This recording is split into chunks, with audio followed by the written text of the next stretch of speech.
नाज़रीन अस्सलाम वालेकुम। ज़ेड न्यूज़ के ख़बरनामे में आपका इस्तकबाल है। मैं सलमान ख़ान। आगे बढ़ने से पहले सुर्खियों पर नज़र डालते हैं। लाठीचार्ज कांग्रेस के लिए कोई नई बात नहीं। कोड़ंगल में एहतजाजी रैली से रेवंत रेड्डी का खिताब। मरकज़ी वज़ीर तालीम से इस्तीफ़ा का किया मुतालबा और वज़ीर आज़म पर की तनक़ीद। राहुल गांधी, प्रियंका गांधी और दीगर कांग्रेस कायदीन की हिरासत के खिलाफ तेलंगाना कांग्रेस ने चलो लोक भवन एहतजाज किया मुनक़्क़िद। पुलिस ने कई कायदीन को लिया हिरासत में। मरकज़ी वज़ीर तालीम फौरी इस्तीफ़ा दे, वज़ीर पुन्नम प्रभाकर का मुतालबा। तलबा पर लाठीचार्ज की तहक़ीक़ात का भी किया मुतालबा। नायब वज़ीर आला भट्टी विक्रमार्का की KTR पर शदीद तनक़ीद। कहा, आलमी मौसमियाती तब्दीलियों और एल नीनो के असरात से मुताल्लिक़ KTR को बुनियादी मालूमात भी नहीं। हुकूमत तलबा के मसाइल हल करने के बजाय इनकी आवाज़ दबाने की कर रही है कोशिश। के कविता का बयान। कहा, आवाम इस नाइंसाफ़ी का जवाब वोट की ताकत से देंगे। वज़ीर आला रेवंत रेड्डी ने SIR के तहत अपना वेरिफिकेशन फॉर्म BLO को किया हवाले। BRS के वर्किंग सदर KTR ने SIR जायज़ा कमेटी के इजलास से किया खिताब और पार्टी कारकुनों को दी हिदायत कि जिन वोटरों को नोटिस मौसूल हो इन्हें फौरी रहनुमाई फराहम की जाए।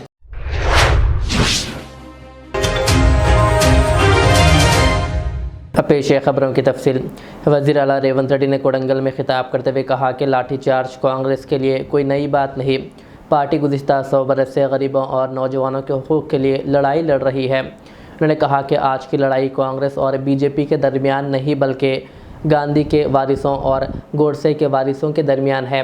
वज़ीर आला रेवंत रेड्डी ने वज़ीर आज़म मोदी और मरकज़ी वज़ीर धर्मेंद्र प्रधान पर सख्त तनक़ीद करते हुए इल्ज़ाम लगाया कि दोनों मिलकर मुल्क को लूटने की कोशिश कर रहे हैं। उन्होंने कहा कि राहुल गांधी, प्रियंका गांधी और मल्लिकार्जुन खड़गे की क़ियादत में कांग्रेस सड़क से लेकर पार्लियामेंट तक अपनी जिद्दोजहद जारी रखेगी। उन्होंने मुतालबा किया कि वज़ीर आज़म फौरी तौर पर धर्मेंद्र प्रधान को काबीना से बरतरफ करें वरना खुद इस्तीफ़ा दें। रेवंत रेड्डी ने कहा कि कांग्रेस अहद करती है कि आने वाले दिनों में BJP हुकूमत को इक़्तिदार से हटाकर राहुल गांधी को मुल्क का वज़ीर आज़म बनाने के लिए जिद्दोजहद जारी रखेगी। आज मैं एक बात साफ साफ कहना चाहता हूं, नरेंद्र मोदी जी, धर्मेंद्र प्रधान जी, हम पहली बार लाठीचार्ज नहीं देख रहे, गोली बारूद नहीं देख रहे। हम लोग कांग्रेस पार्टी 100 साल से गरीब जनता के लिए, इस देश युवता के लिए हम लड़ाई लड़ रहे। अंग्रेजों से हम लड़ाई किए, अंग्रेजों को हराए। आप कितना है? भारतीय जनता पार्टी का मतलब ब्रिटिश जनता पार्टी, सबको पता है। आप तो गाडसे का वारिस है, हम लोग गांधी जी का वारिस है। आज ये लड़ाई कांग्रेस BJP का नहीं है, आज ये लड़ाई गांधी वारिस, गाडसे वारिसों का लड़ाई है। देखेंगे आने वाले चुनाव में कौन जीतेगा, कौन हारेगा। इसीलिए आज मैं साफ साफ बात कहना चाहता हूं, नरेंद्र धर्मेंद्र दोनों मिलके ये देश को लूटने के लिए कोशिश करे। हर किस हम कामयाबी नहीं होने देंगे। राहुल जी, प्रियंका जी, खड़गे जी के नेतृत्व में सड़क से लेकर संसद तक हम लोग लड़ाई जारी रखेंगे। हम लोग लड़ाई करेंगे। आपको इस जंग में आपको हरा देंगे।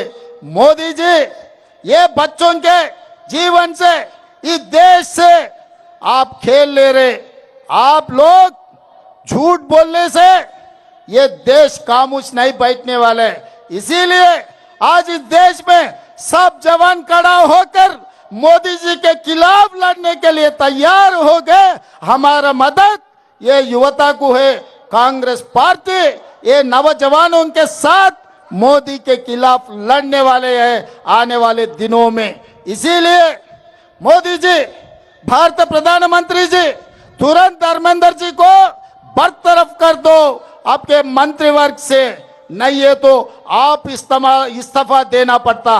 क्योंकि आपके नेतृत्व में धर्मेंद्र प्रधान जी काम कर रहा है।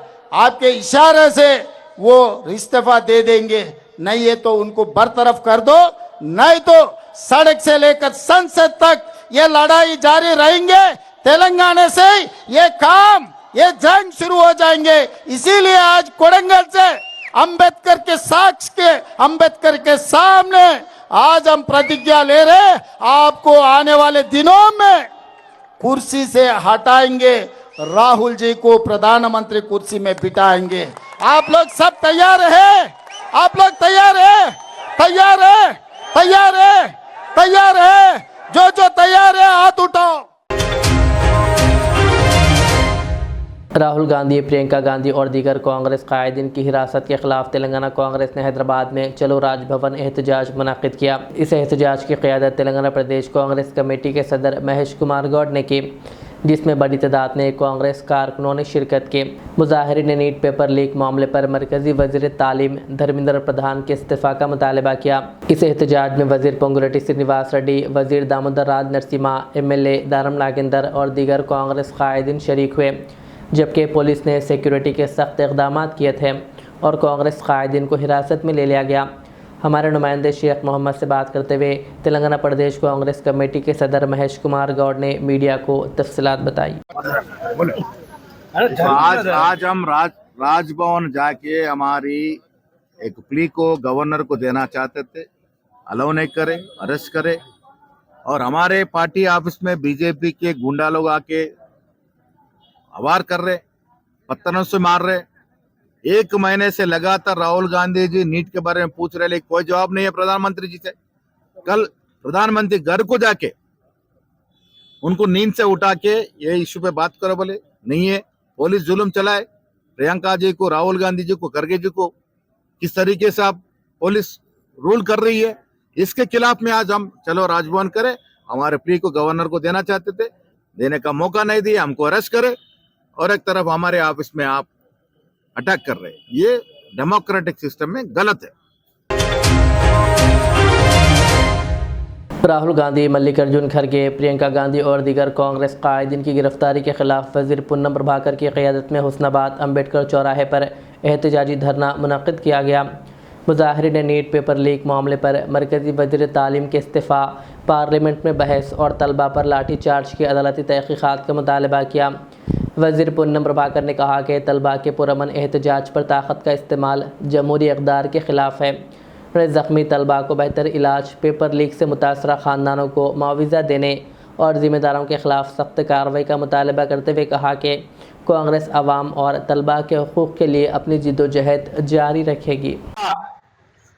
దేశంలో జరుగుతున్నటువంటి అనేక పరిణామాల్లో కాంగ్రెస్ పార్టీ తరఫున ప్రజాస్వామ్యాన్ని కోరుకునే పార్టీగా, ప్రజాస్వామ్యం మీద విశ్వాసం ఉన్న పార్టీగా ఈరోజు దేశంలో జరుగుతున్న అంశాల్లో మొన్న విద్యార్థులపై జరిగిన లాఠీ చార్జికి నిరసనగా, దెబ్బలు తిన్న విద్యార్థులకు మద్దతుగా, ఆ దెబ్బలు తినడంతో పాటుగా నీటి పరీక్షలో చనిపోయిన విద్యార్థులకు నష్టపరిహారం ఇవ్వాలనే డిమాండ్ తోటి శాంతియుతంగా ప్రధానమంత్రి గారి ఇంటి ముంగట ఈ దేశ ప్రధాన రాజకీయ పార్టీ ప్రతిపక్ష నాయకుడు రాహుల్ గాంధీ గారు, అదేవిధంగా రాజ్యసభ ప్రతిపక్ష నాయకుడు అఖిల భారత కాంగ్రెస్ అధ్యక్షుడు మల్లికార్జున ఖార్గే గారు, మన యువ నేత ప్రియాంక గాంధీ గారు, దేశంలో ఉన్నటువంటి వందలాది మంది కాంగ్రెస్ ఎంపీలు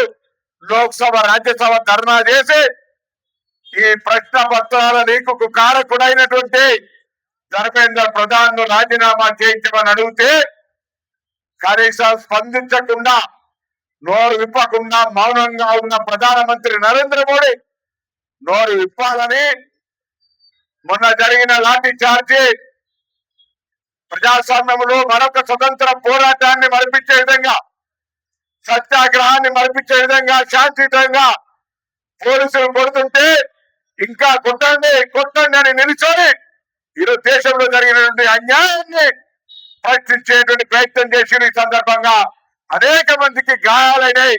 మనం టీవీలో చూస్తా ఉన్నాం, రక్తాలు గారుతుంటాయి, బట్టలు చినిగిపోయి పోలీసులు కొడుతుంటే ఇంకా కొట్టమని ఈ దేశ విద్యా వ్యవస్థలో విద్యార్థి లోకాన్ని కాపాడడానికి జరిగినటువంటి ధర్నాలు అనేక మందికి గాయాలు జరిగితే तेलंगाना के नायब वज़ीर आला भट्टी विक्रमार्का ने बीआरएस के वर्किंग सदर KTR के एल निनो और खुश्क साहिली से मुताल्लिक़ बयानात पर सख्त रद्दअमल ज़ाहिर करते हुए कहा कि आलमी मौसमियाती तब्दीलियों और एल निनो के असरात से मुताल्लिक़ इन्हें बुनियादी मालूमात भी नहीं है। उन्होंने कहा कि खुश्क साहिली की वजूहात पर दुनिया भर के माहिरीन साइंसी हक़ायक़ पेश कर चुके हैं, इसलिए बेबुनियाद इल्ज़ामात लगाने के बजाय तामीरी तजावीज़ देनी चाहिए। भट्टी विक्रमार्का ने साबिक़ वज़ीर हरीश राव से सवाल किया कि अगर कालेश्वरम मनसूबा इतना ही मजबूत था तो मेडिगड्डा बैरेज के सुतून सिर्फ 3 साल में क्यों बैठ गए। उन्होंने कहा कि कांग्रेस दौर में तामीर किए गए श्रीपादा यलमपल्ली और SRSP मनसूबे आज भी महफूज है, जबकि अवाम हुकूमत के ख़िलाफ़ झूठी मुहिम को बखूबी समझ रही है। NPDCL సంబంధించి నేను ఇచ్చినటువంటి ప్రెజెంటేషన్ ఈ ప్రాంత ప్రజల అవసరాలు పూర్తిగా దృష్టిలో పెట్టుకొని మోడరైజ్ చేసుకుంటూ ఎప్పటికప్పుడు అప్డేట్ అవుతూ ప్రజలకు ఇచ్చేటువంటి మీ సర్వీసెస్ని సంతృప్తిగా చూసాం। ఈ సందర్భంగా మేము అభినందిస్తా ఉన్నాం। ముఖ్యంగా ప్రజాబాట పొలం బాట అనేది రాష్ట్ర ప్రభుత్వం ప్రత్యేకంగా తీసుకొని ప్రజలు మన దగ్గర రావడం కాదు, మనమే వాళ్ళ దగ్గర వెళ్ళాలనేటువంటి ఆలోచనతో ఈ ప్రోగ్రాం తీసుకొని ముందుకు పోతాం। అట్లాగే అవసరానికి అనుగుణంగా ఎప్పటికప్పుడు ప్రపంచంలో వస్తున్నటువంటి టెక్నాలజీని, అందుబాటులోకి వస్తున్న టెక్నాలజీని కూడా అడాప్ట్ చేసుకుంటూ మనందరం అప్డేట్ చేసుకుంటూ ముందుకు పోబట్టే ఈరోజు డిమాండ్ విపరీతంగా పెరిగినప్పుడు కూడా మనం ప్రజలకి నిరంతరాయంగా విద్యుత్ అందించగలుగుతాం। వాటితో పాటు ప్రజలకు నిరంతర సేవలు అందిస్తున్నటువంటి కార్మికుల్ని, లైన్మెన్స్ని, అట్లాగే ఈ శాఖలో పనిచేస్తున్న అందరినీ, లైన్మెన్ దగ్గర నుంచి మొదలు పెడితే CMD వరకు కూడా ప్రజల జీవన స్థితిగతులు మెరుగుపరచడమే కాకుండా మన ఆర్థిక వ్యవస్థకు కూడా మూలాధారమైనటువంటి ఈ పవర్ సెక్టార్ని నిరంతరం రెప్పపాటు కాలం కూడా డిస్టర్బ్ కాకుండా నిరంతరం అందించడం కోసం ప్రయత్నం చేస్తున్న మీ అందరి జీవితాల గురించి కూడా ఈ ప్రభుత్వం క్షుణ్ణంగా ఆలోచిస్తుంది కాబట్టే చాలా కార్యక్రమాలని ప్రభుత్వం చేపట్టింది। దురదృష్టవశాత్తు పొరపాట్లు ఏదైనా జరగడానికి జరిగితే ఆ కుటుంబం ఎవరు కూడా చిన్నాభిన్నం కాకూడదన్నటువంటి ఆలోచనతోనే ఈ ఇన్సూరెన్స్ కార్యక్రమాన్ని 1,20 lakhs వరకు వచ్చేటట్టుగా ఈ ఇన్సూరెన్స్ కార్యక్రమాన్ని కూడా ప్రతి ఒక్కరికి అందుబాటులో తీసుకురావడం జరిగింది। रियासती वज़ीर रेवेन्यू, हाउसिंग और इत्तलात ताल्लुकात आमा पंगुलेडी श्रीनिवास रेड्डी ने गांधी भवन में मुनक़िदा हफ्तावारी प्रोग्राम में शिरकत की। ये प्रोग्राम अवामी मसाइल के फौरी हल के लिए रियासती हुकूमत के प्रजापालना इक़दाम के तहत मुनक़िद किया जाता है।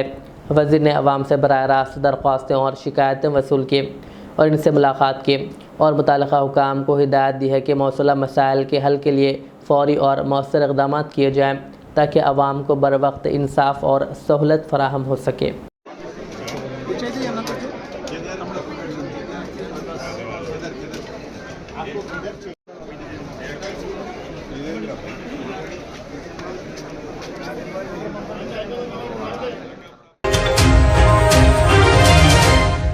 तेलंगाना रक्षणा सेना की सरबराह के कविता ने नई दिल्ली में तलबा के एहतजाज के दौरान पुलिस की कार्रवाई की मजम्मत करते हुए कहा कि तलबा तालीमी निज़ाम में इस्लाहात और पेपर लीक जैसे मसाइल के ख़ात्मे का जायज़ मुतालबा कर रहे थे, मगर इन पर लाठीचार्ज और आंसू गैस का इस्तेमाल किया गया, जो काबिल अफसोस है।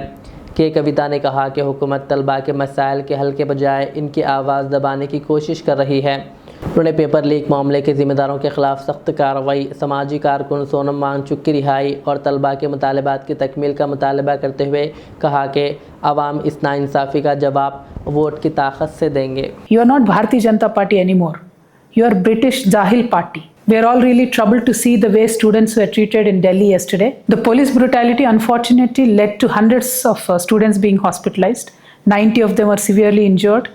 One girl child is in the ICU after the police brutality.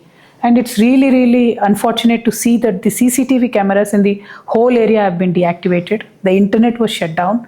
If this is not British kind of a governance, what is? The British have done the same thing for us.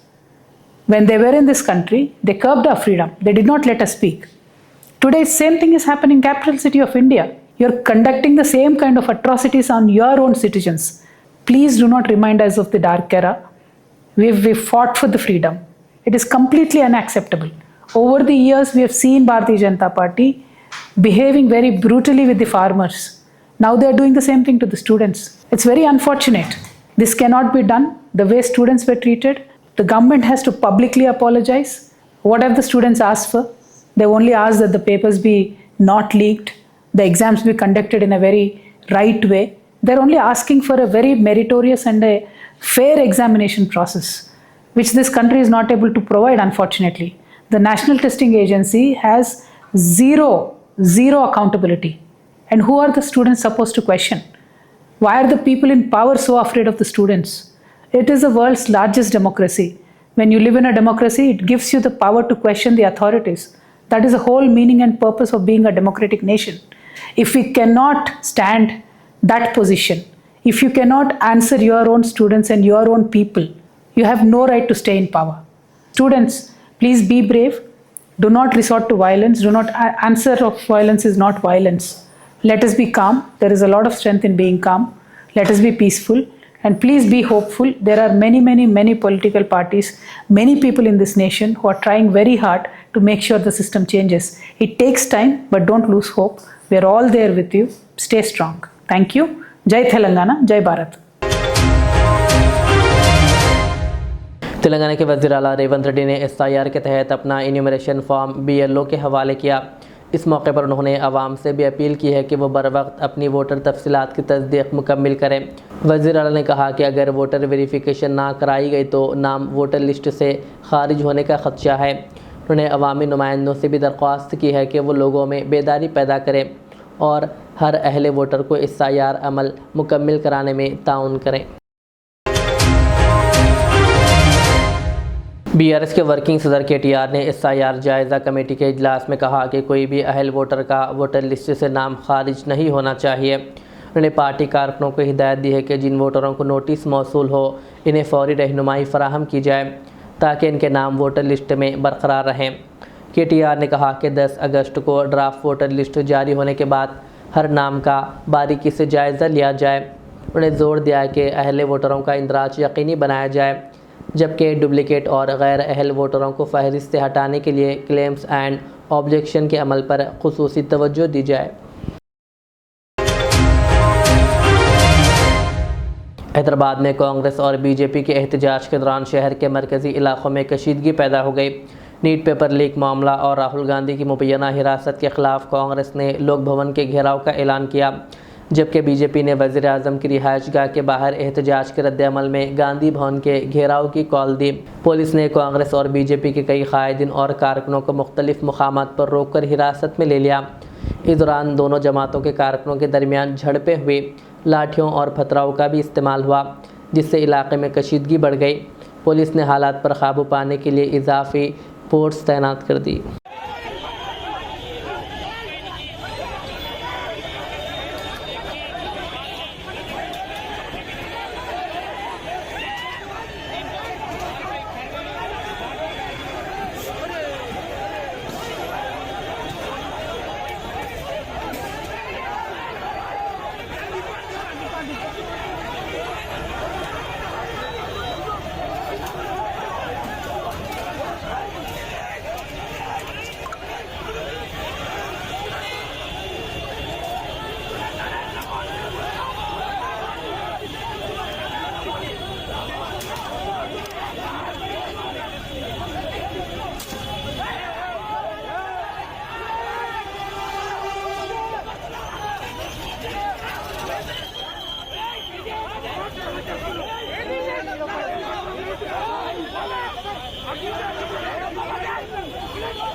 Telangana journalist association TJA की 12वीं में तासीस की तकरीबात 23 जुलाई को विखराबाद के club function hall में मुनक़िद होगी।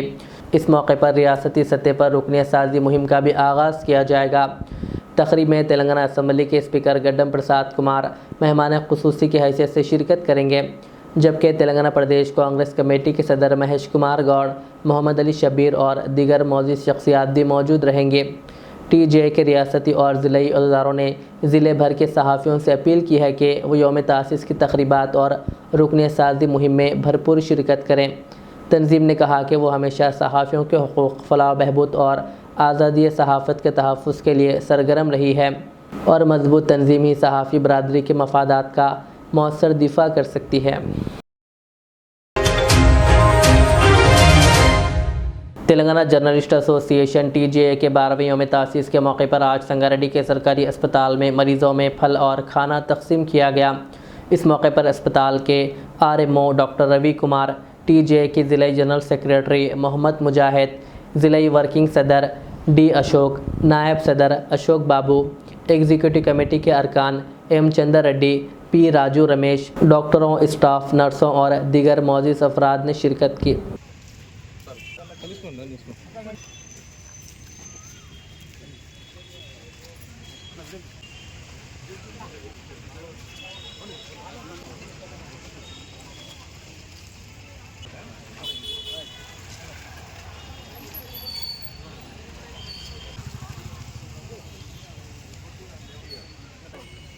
Okay okay అట్లా నిలబడు ఫోటో తీద్దాం। ज़िला निर्मल कलेक्टर भावेश मिश्रा IAS ने अहदेदारों को हुनरमंदी की तरक्की पर मबनी तालीम शुरू करने की हिदायत दी है, ताकि IIIT तलबा को तालीम मुकम्मल करने के बाद भी मुलाजिमत के बेहतर मौके मिल सके। आज ज़िला कलेक्टर ने 62 IIT कैंपस का दौरा किया और यूनिवर्सिटी के अहदेदारों के हमरा अहम जायज़ा इजलास मुनक़्क़िद किया। बाज़ादा ज़िला कलेक्टर ने बासर में जदीद तहसील दफ्तर की तामीर के लिए अराज़ी का भी मुआयना किया और ज़रूरी तजावीज़ात पेश किए। इस मौके पर भैंसा सब कलेक्टर अजमेरा संकेत कुमार IAS, IIIT के वाइस चांसलर गोवर्धन और दीगर अहदेदारान के हमरा यूनिवर्सिटी का अमला मौजूद था।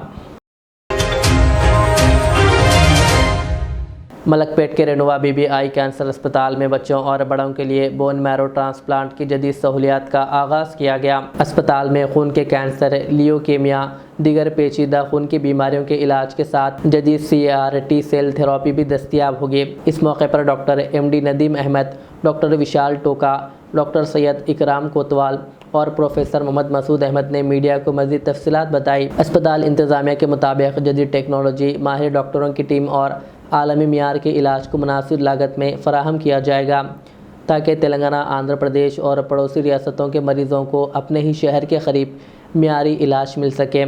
डॉक्टरों ने कहा कि इस मरकज़ के क़याम से मरीज़ों को बर वक्त और जदीद कैंसर इलाज की सहूलत हासिल होगी।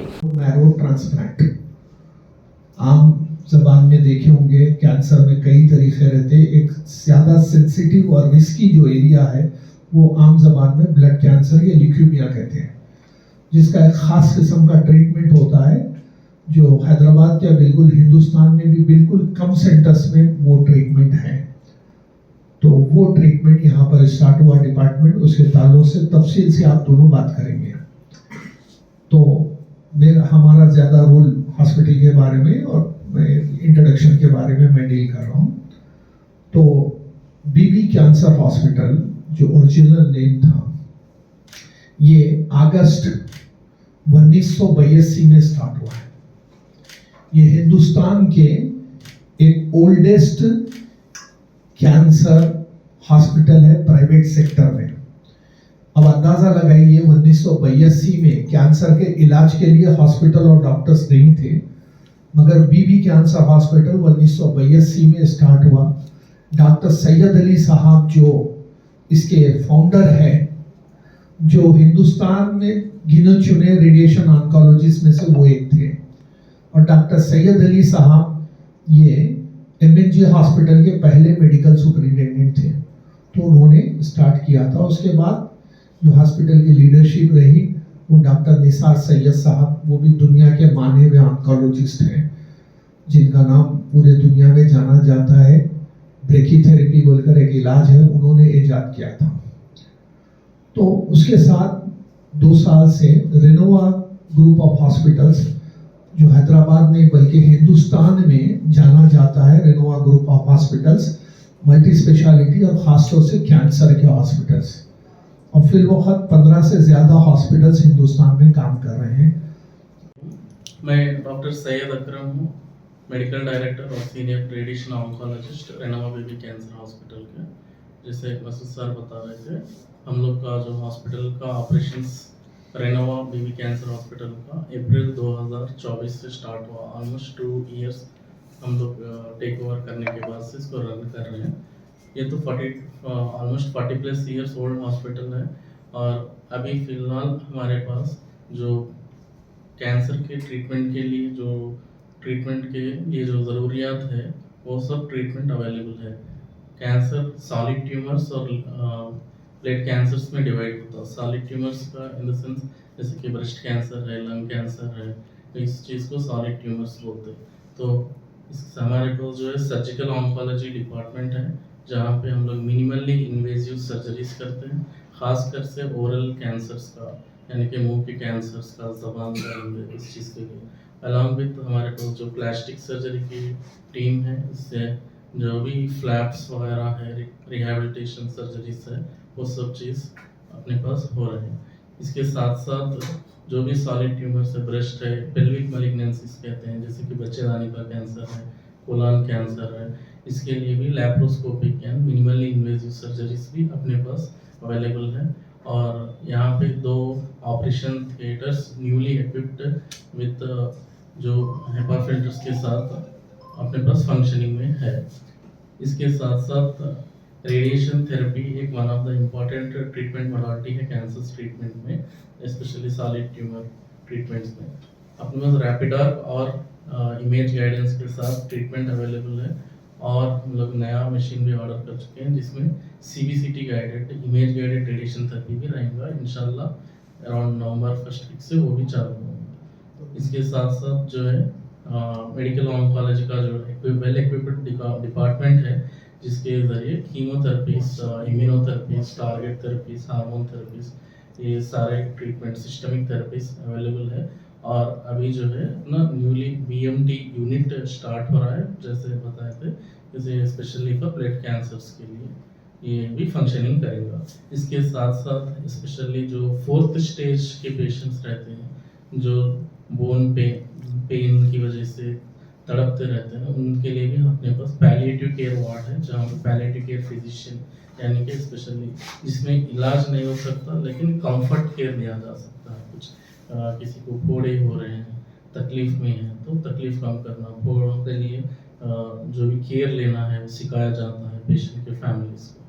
तो इस तरह से we have comprehensive cancer care with all the departments needed. इसके साथ साथ अदर अलाइड डिपार्टमेंट जैसे कि जनरल मेडिसिन डिपार्टमेंट है, स्पेशली अपने पास एंडोक्राइनोलॉजिस्ट अवेलेबल है, डॉक्टर मुजीब अफजल साहब। इसके साथ 24/7 ICU केयर फैसिलिटीज़ है, जहाँ पे क्वालिफाइड एनेस्थेटिस्ट अवेलेबल रहते हैं क्रिटिकल केयर को हैंडल करने के लिए। और फीमेल रेडियोलॉजिस्ट है अपने पास, और फीमेल टूडी को स्पेशलिस्ट है, जो लोग यहाँ पे सर्विसेज प्रोवाइड कर रहे हैं। स्पेशली जो फीमेल रेडियोलॉजिस्ट है, स्क्रीनिंग के तहत अपना ब्रेस्ट कैंसर स्क्रीनिंग के लिए अल्ट्रासाउंड ब्रेस्ट है, अल्ट्रासाउंड एब्डोमेन है, ये सब चीज़ के लिए भी अपने पास अवेलेबल है। Thank you. नदीम अहमद है, मैं मेडिकल और हेमेटो ऑन्कोलॉजिस्ट हूँ। जो हम लोग यूजुअली जो है ब्लड कैंसर्स या कोई भी सॉलिड कैंसर जिसमें chemotherapy, systemic therapy, immunotherapy, targeted therapy लगता है, उसके स्पेशलिस्ट हैं।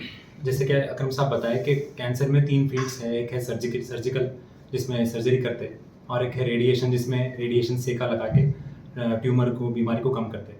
फिर और एक 3rd फील्ड जो है वो दवाई है, जो ब्लड के ज़रिए देते हैं, चाहे वो मुंह से हो या ग्लूकोज बॉटल में मिला के हो, ब्लड में जाके एक्ट करता, उसको सिस्टमिक थेरेपी बोलते हैं। उसके टाइप्स है कीमोथेरेपी, इम्यूनोथेरेपी, टारगेटेड थेरेपी और एडवांस्ड थेरेपी, ये सब है उसमें। तो इसमें बिलखुसूस आज ब्लड कैंसर्स के ताल्लुक से हम लोग बात करेंगे। देखिए, ब्लड कैंसर्स आप लोग को मालूम है कि बच्चों में 2nd मोस्ट कॉमन कैंसर है, और साथ में ब्लड कैंसर जब होता है किसी को तो बिल्कुल सिक हो जाता पेशेंट, चाहे वो बच्चा हो या बड़ा हो, हॉस्पिटलाइज्ड करना पड़ता और उनको कई ब्लड ट्रांसफ्यूजन की ज़रूरत पड़ती और उसके साथ साथ कंटिन्यूस सपोर्टिव केयर, आइसोलेशन, एक ऐसी जगह जहाँ इन्फेक्शंस ना हो, ऐसा सेटअप की ज़रूरत पड़ती। तो ये चीज़ अब ये एरिया में अब तक नहीं थी, तो हम लोग बहुत इस पे वर्क करके पिछले 2 साल से इस पे मल्टीपल टाइम्स हम लोग मीटिंग्स रखे रेनोवा के साथ और फिर हम लोग ये स्टार्ट कर रहे हैं अभी ये चीज़ जिसको बोन मैरो ट्रांसप्लांट बोलते हैं। देखिए ब्लड कैंसर्स में सबसे पहले तो कीमोथेरेपी वगैरह देके, ब्लड कैंसर्स का से बोलने का मेरा मतलब है ल्यूकीमिया, लिम्फोमा, इसमें पहले कीमोथेरेपी, टारगेटेड थेरेपी देके बीमारी को कम करते हैं। एक बार बीमारी कम हो गई उसके बाद फिर से नहीं आने के वास्ते 30-40% केसेस में ट्रांसप्लांट करना पड़ता। बोन मैरो ट्रांसप्लांट मतलब ये है कि एक पेशेंट का ब्लड खराब हो गया तो उसका ब्लड रिप्लेस करना है। किसके ब्लड से?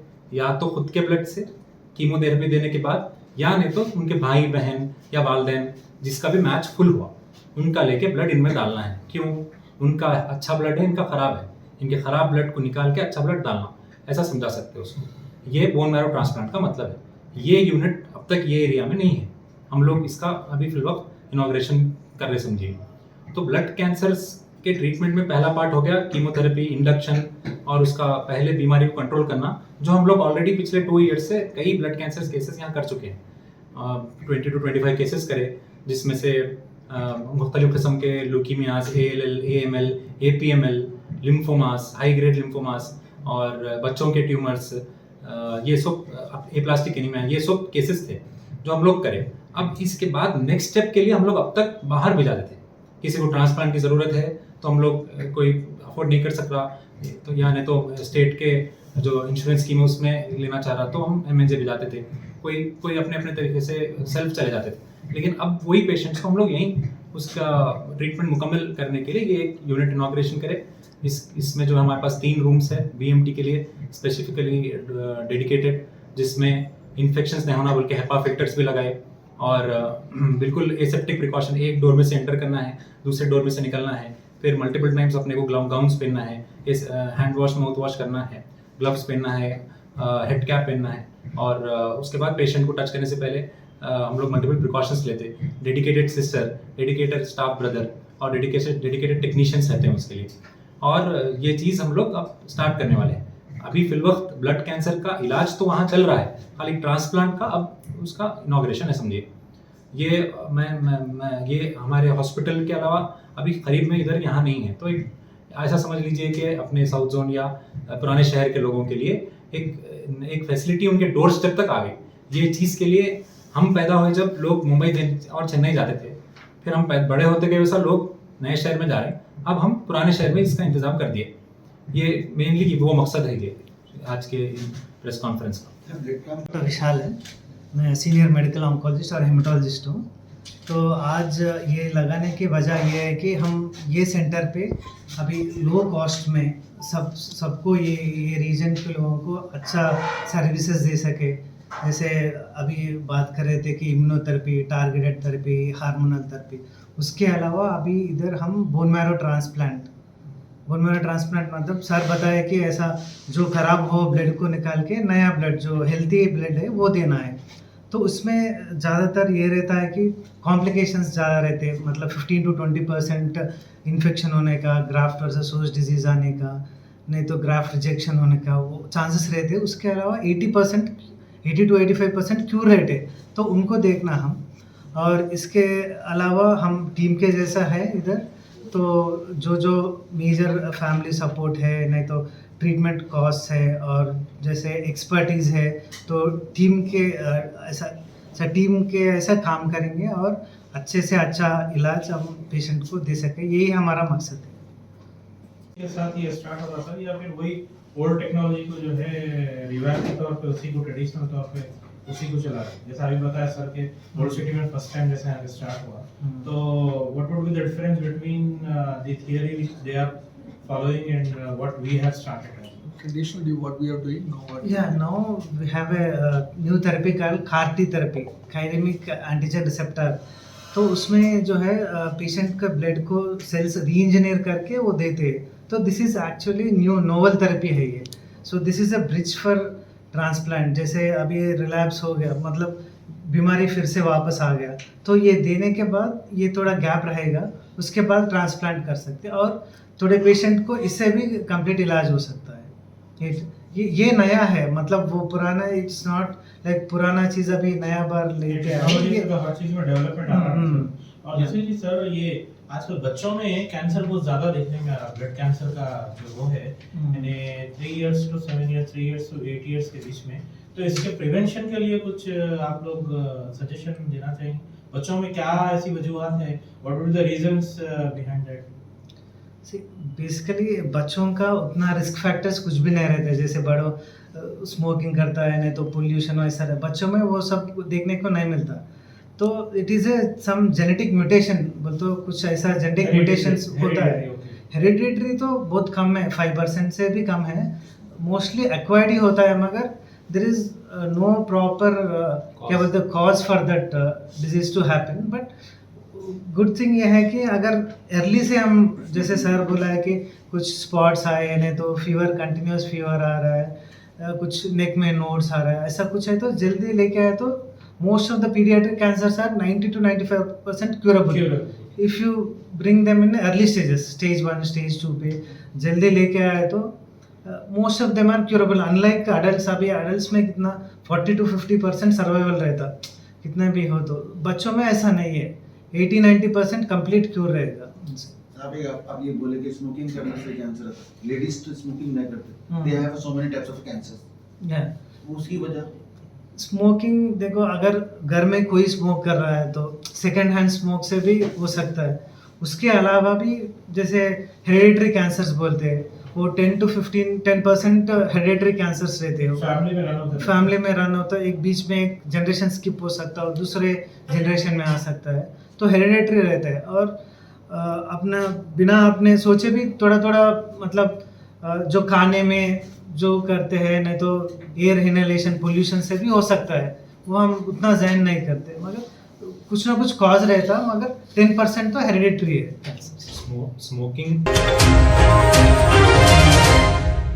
तेलंगाना अक़लियती मालियाती कॉरपोरेशन के चेयरमैन मोहम्मद उबैदुल्लाह कोतवाल ने इंदिरा माइनॉरिटी महिला शक्ति स्कीम के तहत जोगुलांबा गढ़वाल ज़िले के 139 अक़लियती ख़वातीन में सिलाई मशीनें तकसीम किए. इस तकरीब में गढ़वाल के MLA B Krishna Mohan Reddy, municipal chairman Vijay Lakshmi और दीगर अहदेदारों ने शिरकत की. इस मौके पर उबैदुल्लाह कोतवाल ने वज़ीर आला रेवंत रेड्डी और वज़ीर बराए अक़लियती बहबूद अज़हरुद्दीन का शुक्रिया अदा करते हुए कहा कि ये स्कीम अक़लियती ख़वातीन को बाइख्तियार बनाने और इन्हें ख़ुद रोज़गार के मौके फ़राहम करने की जानिब एक अहम कदम है.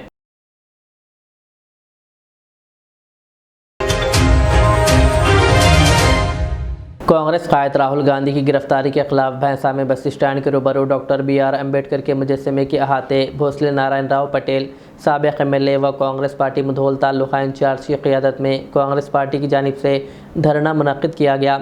इस प्रोग्राम में कांग्रेस पार्टी के मुधोल हल्के के सीनियर लीडरों और कारकुनों ने बड़ी तादाद में शिरकत की और राहुल गांधी के साथ एकजुहती का इजहार किया और कहा कि जमहूरियत के तहफ़्फ़ुज़ के लिए कांग्रेस पार्टी की जिद्दोजहद मुसलसिल जारी रहेगी.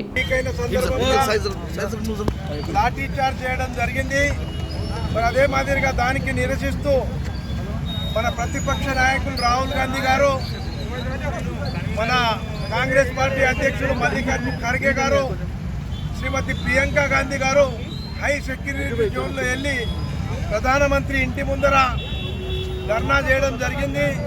మొన్న ఏదైతే ఈరోజు నిన్న జరిగిన సంఘటన చూస్తే ఈ దేశంలో ప్రజాస్వామ్యం లేని విధంగా బీజేపీ వాళ్ళు పట్టుదలకు పోయి పిల్లలకు అమానుషంగా వాళ్ళపై దాడి చేయడం జరిగింది. వాళ్ళపై అరెస్ట్ చేసి లోపల వేయడం జరిగింది. ఎంతోమంది సీరియస్ ఉన్నారు, ఆసుపత్రిలో పాలవడం జరిగింది. నీట్ పరీక్షకు వ్యతిరేకంగా ఆందోళన చేపట్టినప్పుడు మరి నీట్ పరీక్ష వల్ల ఎంతోమంది విద్యార్థులు ఆత్మహత్య చేసుకోవడం జరిగింది. దానికి అనుగుణంగానే ఢిల్లీలో మన నాయకులకు అరెస్ట్ చేయడం జరిగింది.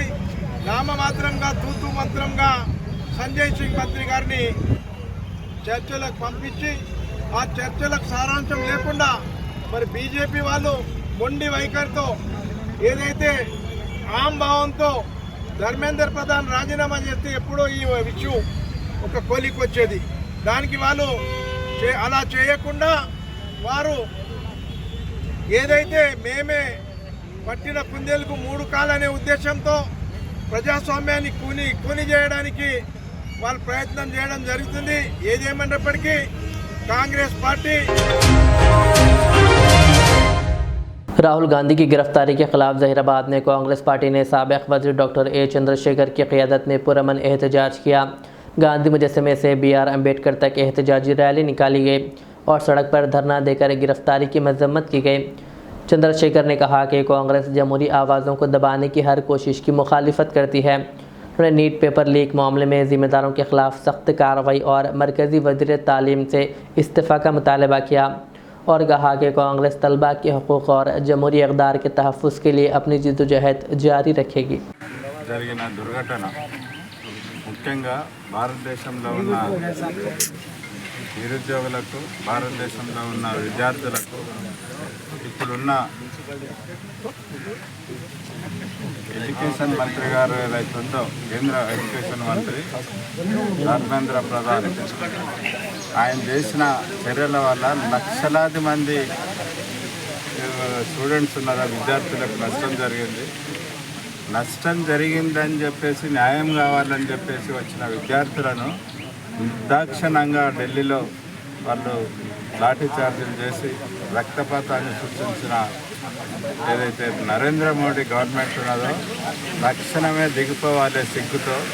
ఈరోజు ఏదైతే విద్యార్థి లోకం, ఈరోజు యువకులు విద్యార్థులు ఈ దేశానికి వెన్నుముక్కలాగా ఉన్న పరిస్థితుల్లో వాళ్ళని నిర్దాక్షంగా ఆ చర్యలు తీసుకున్న సందర్భంగా కాంగ్రెస్ పార్టీ రాహుల్ గాంధీ న్యాయం కోరుతూ పోతే రాహుల్ గాంధీని కూడా నానా రకాలుగా పోలీసు వాళ్ళు చర్య చేశారు.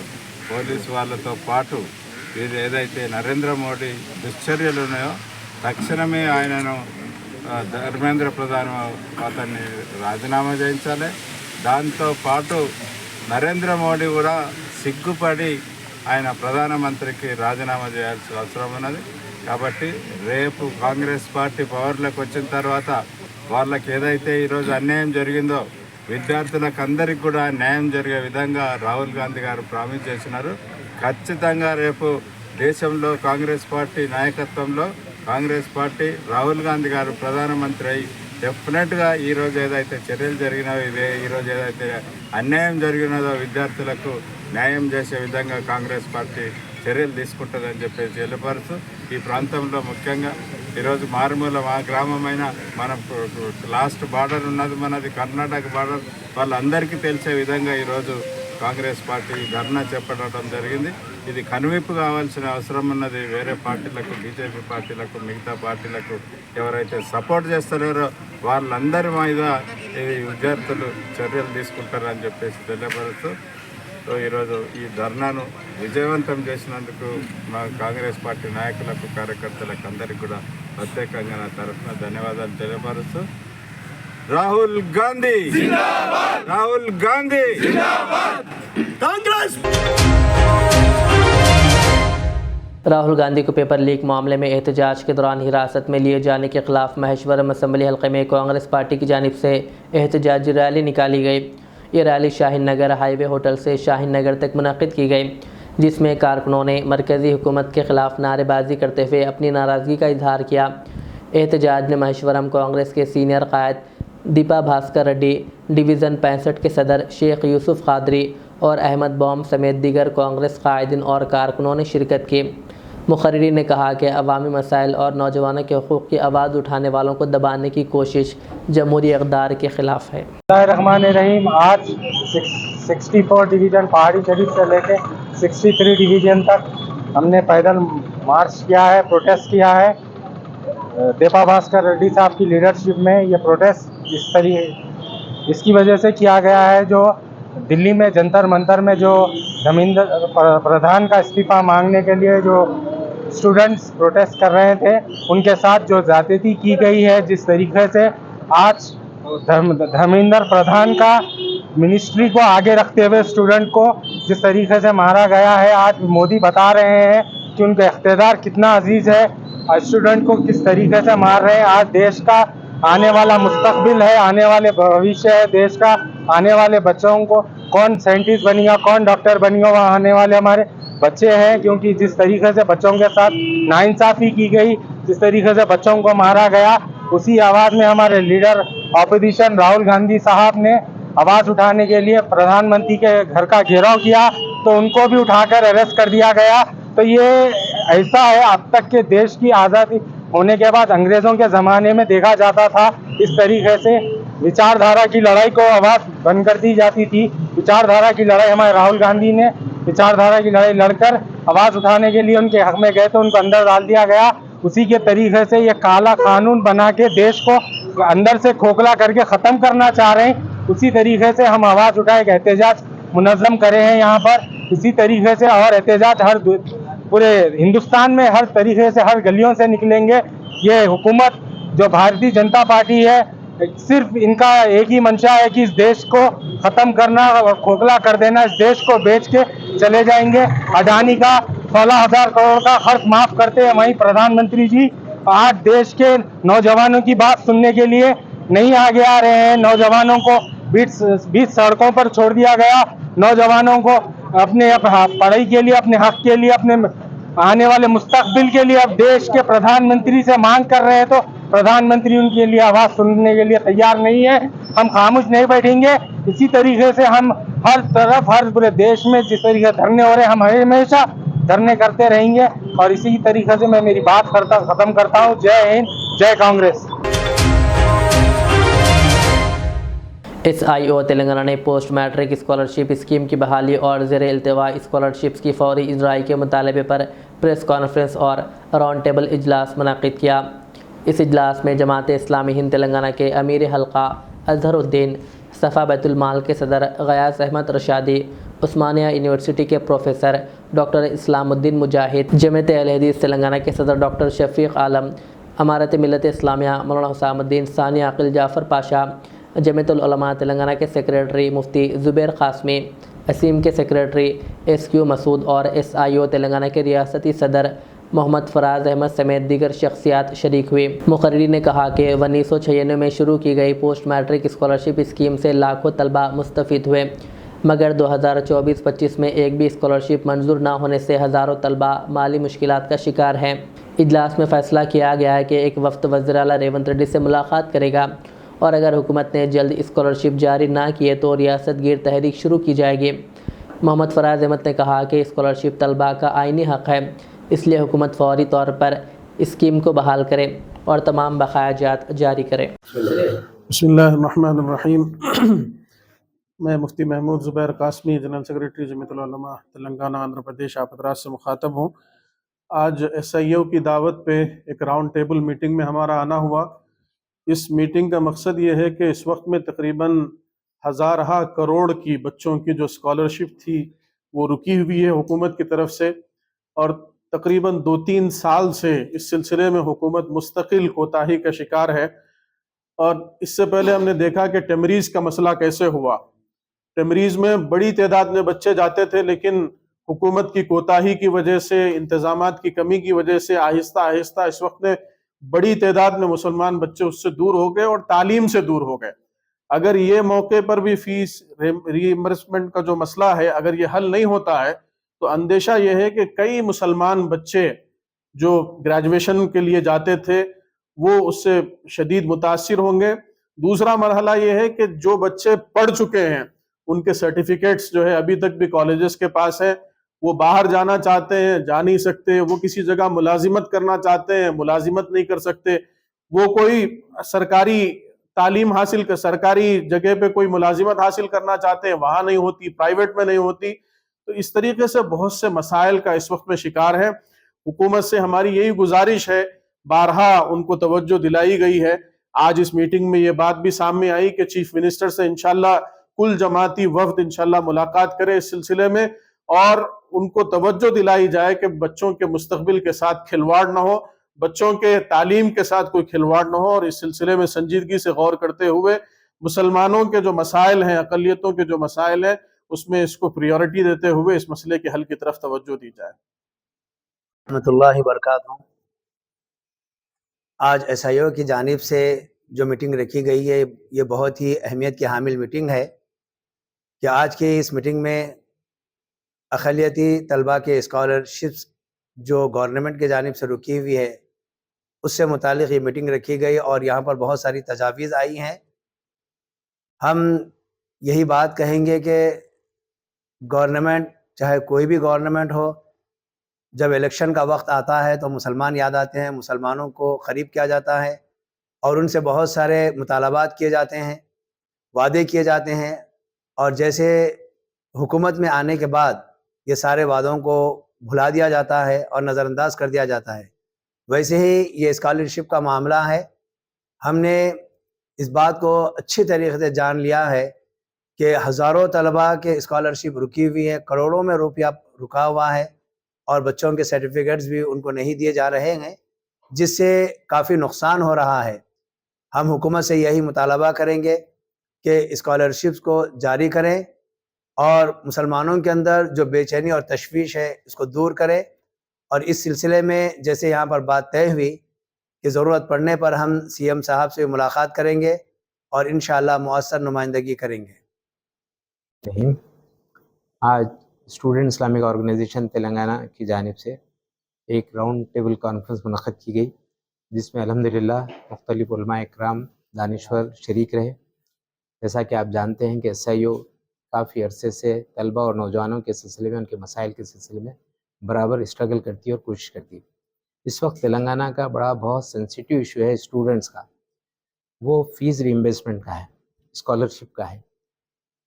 पहले हुकूमत स्कॉलरशिप फराहम करती थी, लेकिन पिछले 5 साल से 2023 से ये सिलसिला रुक गया है और जिसकी वजह से तलबा और औलियाए तलबा, पेरेंट्स और स्टूडेंट्स दोनों परेशान हैं।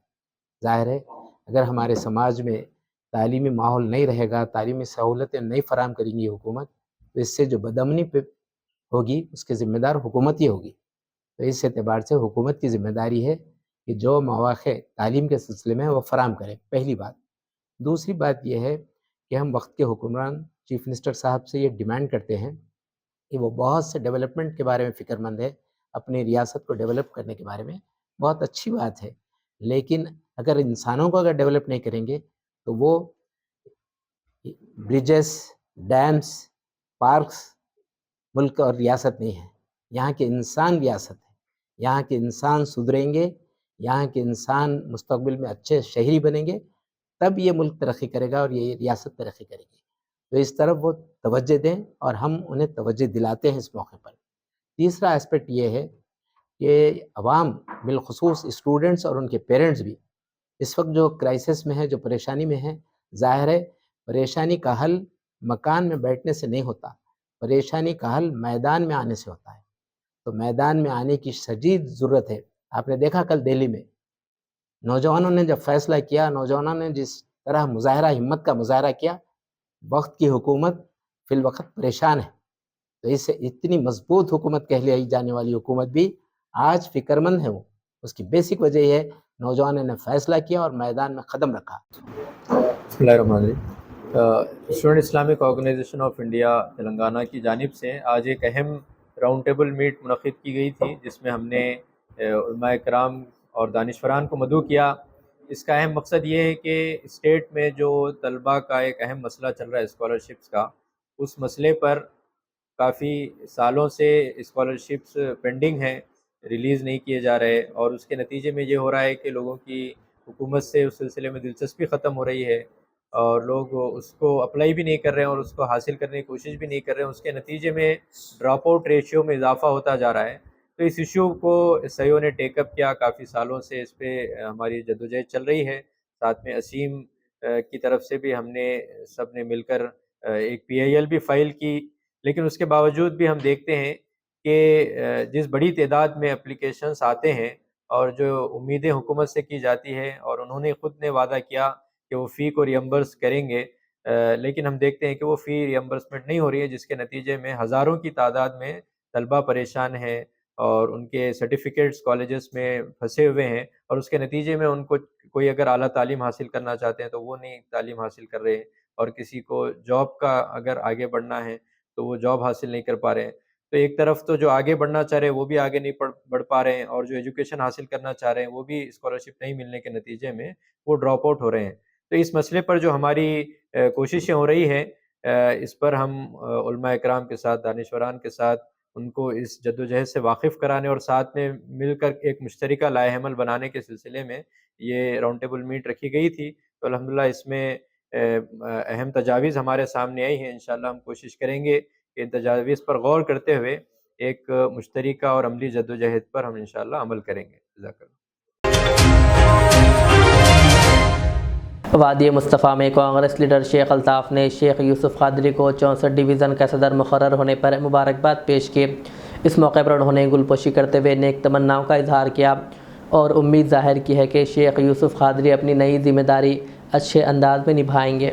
अस्सलाम वालेकुम, मैं सैयद अल्ताफ़ कांग्रेस लीडर वादी मुस्तफ़ा से आज जलबली 64 डिवीज़न से हमारे यूसुफ कादरी साहब को जो प्रेसिडेंट मिला है, कल जो डिक्लेरेशन आया हाईकमान से, मैं हमारे यूसुफ कादरी साहब का शुक्रिया और मुबारकबाद देने आया हूं और उनको और यहाँ की सारी आवाम को जो सही आदमी हमारे को मिला है अल्हम्दुलिल्लाह।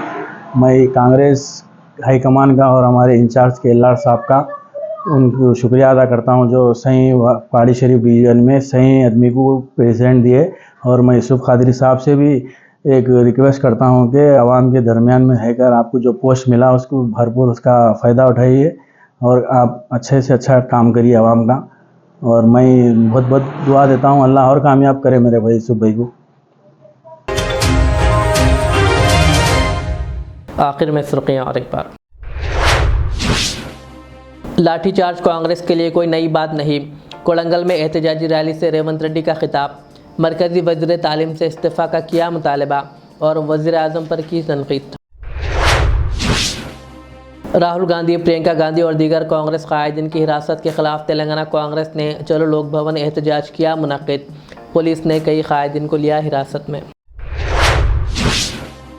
मरकज़ी वज़ीर तालीम फौरी इस्तीफ़ा दे, वज़ीर पुन्नम प्रभाकर का मुतालबा। तलबा पर लाठीचार्ज की तहक़ीक़ात का भी किया मुतालबा। नायब वज़ीर आला भट्टी विक्रमार्का की KTR पर शदीद तनक़ीद। कहा आलमी मौसमियाती तब्दीलियों और एल निनो के असरात से मुताल्लिक़ KTR को बुनियादी मालूमात भी नहीं। हुकूमत तलबा के मसाइल हल करने के बजाय इनकी आवाज़ दबाने की कर रही है कोशिश, के कविता का बयान। कहा आवाम इस नाइंसाफ़ी का जवाब वोट की ताकत से देंगे। वज़ीर आला रेवंत रेड्डी ने SIR के तहत अपना वेरिफिकेशन फॉर्म BLO को किया हवाले। BRS के वर्किंग सदर KTR ने SIR जायज़ा कमेटी के इजलास से किया खिताब और पार्टी कारकुनों को दी हिदायत के जिन वोटरों को नोटिस मौसूल हो इन्हें फौरी रहनुमाई फराहम की जाए।